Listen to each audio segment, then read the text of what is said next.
Where do we stand in our alliances and friendships overseas? Because you mentioned the style of President Trump. What's at stake here if we continue President Trump's style of making what he sees as necessary changes? At the same time, it unquestionably makes many of our friends and allies abroad very nervous. How do we cope with this?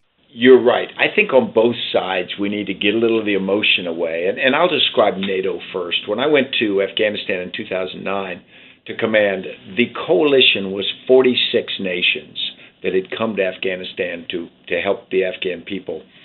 Some of those were NATO members. It was a NATO command, but many obviously were not NATO members. But they came because of the United States. They came not because they had deep interests in Afghanistan. They came because we asked them to. And they had done a calculation that said having a good relationship with the United States over a long time is of important value. I think that that's going to prove true time and again in the future.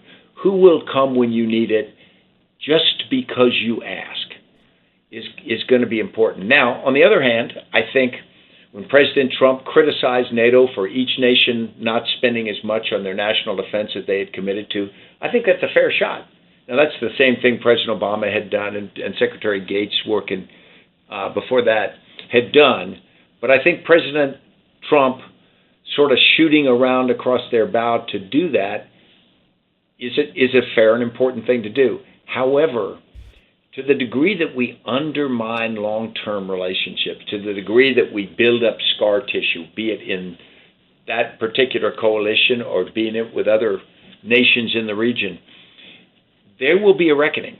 There will be a time in which all the goodwill built up about the United States, most importantly from the Second World War on, they put up with our mistakes we'd made because I think they thought our basic intentions were good. We can burn through that. And then at a certain point, when we find out it's not there, we'll also find out that some of our competitors, like Russia, like potentially China, and of course the rise of places like Iran, will have greater traction. And so I think it's really important to take a long, broad worldview.